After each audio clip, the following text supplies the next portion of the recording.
നല്ല ചെറിയ കണമ്പ് കിട്ടി. അത് നമുക്ക് അച്ചാറിട്ട് നോക്കിയാലോ. നന്നായി കഴുകി വൃത്തിയാക്കിയ കണമ്പിലേക്ക് മുളക് പൊടി, മഞ്ഞൾപ്പൊടി, ഉപ്പ്, കുറച്ച് വിനാഗിരി ചേർത്ത് നന്നായി ഇളക്കി കുറച്ച് സമയം വെക്കണം. അതിനുശേഷം ഉരുളിയിലേക്ക് എണ്ണ ഒഴിച്ച് നന്നായി വറുത്തെടുക്കണം. നല്ല കിലുകിലാന്നുള്ള ശബ്ദം കേൾക്കുന്നവരെ നന്നായി വറുത്തെടുത്ത് മാറ്റി വെക്കണം.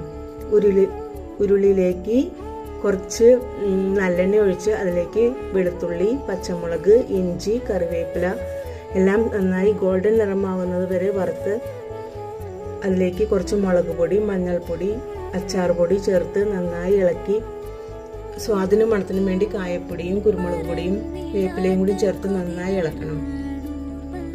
പുളിയുടെ ആവശ്യത്തിന് കുറച്ച് വിനാഗിരിയും ആവശ്യത്തിന് ഉപ്പും ചേർത്ത് ഗ്രേവി നന്നായി കുറുക്കി കഴിയുമ്പം വറുത്ത് വെച്ച മീൻ കഷ്ണങ്ങൾ കൂടി ചേർത്ത് നന്നായി ഇളക്കിയാൽ അച്ചാർ റെഡി. എല്ലാവരും തയ്യാറാക്കി നോക്കണേ. താങ്ക്